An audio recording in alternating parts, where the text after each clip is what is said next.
ଶ୍ରୀମଦ୍ଭାଗବତ ତୃତୀୟ ସ୍କନ୍ଧ 19 ଅଧ୍ୟାୟ ଦେବହୂତିର୍ବାଚ। ହୋ ନାଥ ପ୍ରଭୁ ଭଗବାନ କହତୁ ପରମାର୍ଥ ଜ୍ଞାନ, ଯେ ଜ୍ଞାନ ଭକ୍ତ ପ୍ରକାଶଇ ଅଜ୍ଞାନ ତିମିର ନାଶଇ।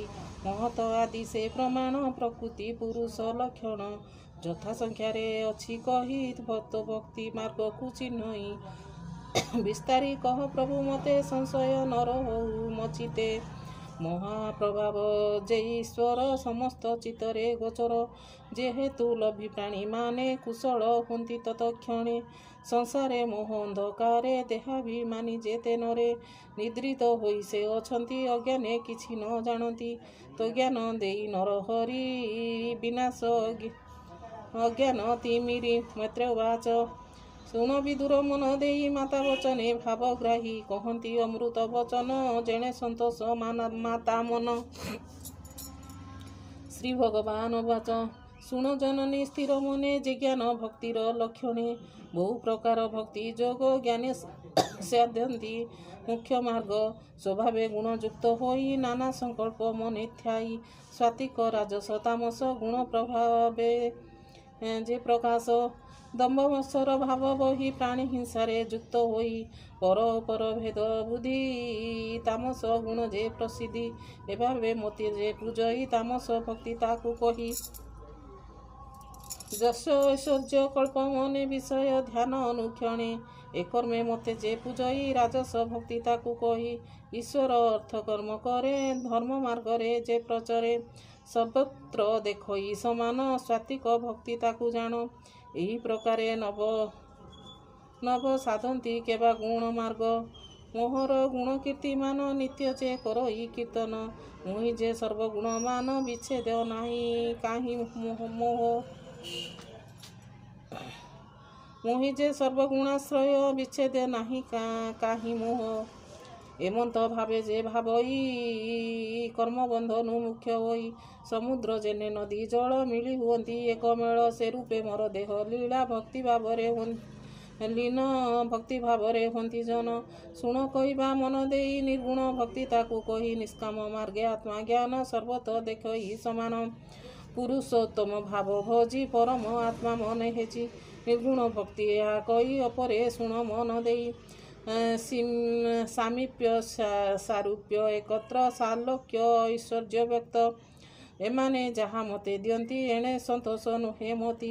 ମୋର ଭକତି ବିନା ଏହି ହେଳେ ସନ୍ତୋଷ ମୋର କାହିଁ। ଏମନ୍ତ ପ୍ରକାରେ ଭକ୍ତି ମାର୍ଗ ସାଧନ୍ତି ପ୍ରାଣୀ ମୋକ୍ଷ ଯୋଗ। ଯେବେ ତ୍ରିଗୁଣକୁ ଜିଣଇ ମୋହର ଭାବକୁ ଲୋଭଇ, କ୍ରିୟା ଯୋଗରେ ନିଷ୍କାମରେ ମତେ ସେବନ୍ତି କେବା ନରେ। ହିଂସା ବର୍ଜିତ ସାଧୁଗଣ ନିତ୍ୟ ଭଜନ୍ତି ମୋର ନାମ, କେୟ ବା ମତେ ପୂଜା କରେ ସ୍ତୁତି ବଦନେ ନିରନ୍ତରେ। ଦର୍ଶନ ସ୍ପର୍ଶନ ପ୍ରଣାମ ଜ୍ଞାନ ବୈରାଗ ଆରାଧନ, ମିତ୍ର ଭାବରେ ସର୍ବଜନ ଦେଖଇ ଆତ୍ମାର ସମାନ। ଯମ ନିୟମ ମାର୍ଗ ସିଦ୍ଧି ବହୁ ପ୍ରକାରେ ମାନ୍ୟ ସାଧି, ବସଇ ଅନୁକମ୍ପା ହୋଇ ମବିନୁ ଅନ୍ୟ ନ ଜାଣଇ। ମୋହର ଜ୍ଞାନ ସଂକୀର୍ତ୍ତନ ଶ୍ରବଣେ ଆଧ୍ୟାତ୍ମ ଦର୍ଶନ, ଆଜର୍ବ ସାଧୁସଙ୍ଗ ପୂର୍ଣ୍ଣ ଅହିଂସା ଧର୍ମପରାୟଣ। ଶୁଦ୍ଧ ନିର୍ଲୋପ ଭାବ ପୂର୍ଣ୍ଣ ମୋହର ଧର୍ମ ଆଚରଣ। ମୋହର ଗୁଣ ଶୁଣି କନେ ଆନନ୍ଦ ହୁଅନ୍ତି ପ୍ରାଣୀମାନେ, ଯେମନ୍ତ ପବନର ବଳେ ସୁଗନ୍ଧ ଦୁର୍ଗନ୍ଧ ପ୍ରସରେ। ସେ ରୂପେ ଆତ୍ମା ବିକାର ଏ ରୂପେ ଦେଖିବ ଧ୍ୟାନର, ମୁଁ ସର୍ବଭୂତର ଈଶ୍ୱର ଆତ୍ମା ସମ୍ପୂର୍ଣ୍ଣରେ ଗୋଚର।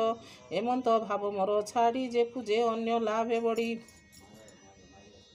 ମୁଁ ସର୍ବବ୍ୟାପୀ ଯେ ଅଟଇ ଏମନ୍ତ ଭାବ ନ ଜାଣଇ। ଯେ ଭାବେ ଅନ୍ଧ ବୈର ହୋଇ ସେ ଶାନ୍ତ କେବେ ନ ଲଭଇ, ମତେ ପୂଜିବ ଯେବେ ସେହି ତାର ପୂଜାରେ ଦୋଷ ନଇ। ସର୍ବଭୂତରେ ସ୍ଥିତି ମୋହି ଯାବତ ପ୍ରାଣୀ ନ ଜାଣଇ, ତାବତ ସ୍ୱକର୍ମ ପାଶରେ ପ୍ରାଣୀ ବନ୍ଧନ ଏ ସଂସାରେ। ପର ଅପର ଏକ ଆତ୍ମା ଅନ୍ତରେ କରେ ଯେ ମାହାତ୍ମା, ସେ ମୃତ୍ୟୁ ପଥକୁ ନ ତରଇ ସଂସାର ମାର୍ଗେ ଭ୍ରମୁ ହୋଇ। ଯେ ଆତ୍ମା ସର୍ବଭୂତ ମଧ୍ୟେ ଅର୍ଚ୍ଚନା କରେ ଯେଣୁ ସଦେ, ମିତ୍ର ଭାବରେ ସର୍ବ ଦେଖେ ସଂସାରୁ ତରେ ଯେ ସେ ପ୍ରତ୍ୟକ୍ଷେ। ଜୀବ ମଧ୍ୟେ ଜୀବ ଶ୍ରେଷ୍ଠ, ଜୀବର ପ୍ରାଣୀ ଯେ ଗରିଷ୍ଠ। ପ୍ରାଣରୁ ଚେତନା ବିଶେଷ ଇନ୍ଦ୍ରିୟ ବୃତ୍ତିରେ ପ୍ରକାଶ, ଇନ୍ଦ୍ରିୟ ସର୍ବଗୁଣେ ଶ୍ରେଷ୍ଠ।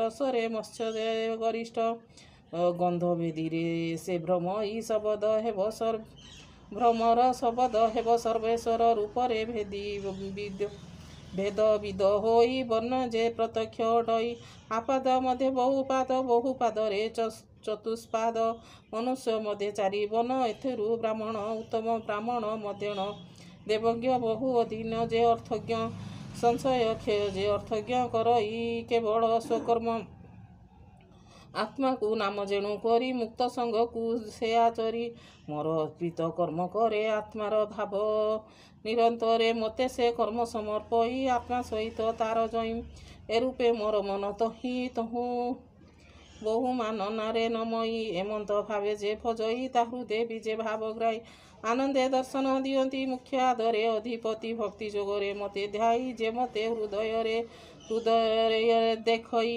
ପରମ ବ୍ରହ୍ମକୁ ଲଭଇ ଏଣୁ ଏକାଗ୍ର ଭାବେ ଧ୍ୟାଇ ଏ ଯେ ପରମ ବ୍ରହ୍ମ ସାର ପ୍ରଧାନ ପୁରୁଷଙ୍କ ବର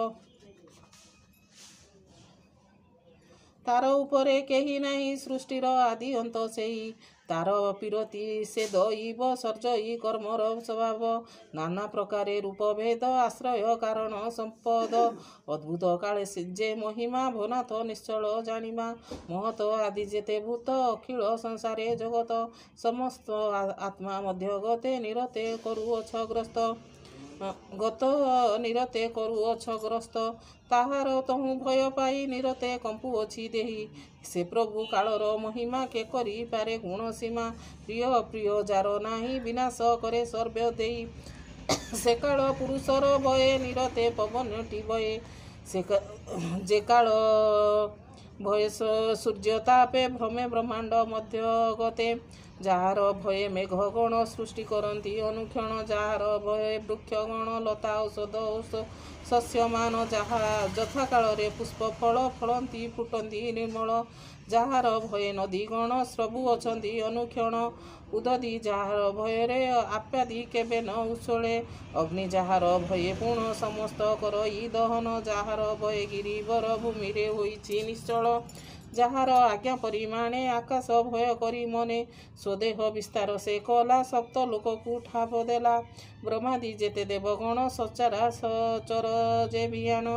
ଯାହାର ଭୟ ବାରବାର ସ୍ୱର୍ଗାଦି ହୁଅନ୍ତି ସ୍ୱତରେ ଯେ କାଳ ଭୟରେ ତ୍ରିଗୁଣ ସୃଷ୍ଟି ପାଳନ ସଂହାରଣ ସେ କାଳ ରୂପୀ ସେ ଅନନ୍ତ ଉଦାର ଅବ୍ୟକ୍ତ ଅଚ୍ୟୁତ ସମସ୍ତ ଉତ୍ପତ୍ତି କରଇ ଗୁଣ ପ୍ରଭାବ ଭାବ ବହି ସେ କାଳ ରୂପେ ଅନ୍ତ କରେ ଏଣୁ ଅନନ୍ତ ରୂପ ଧରେ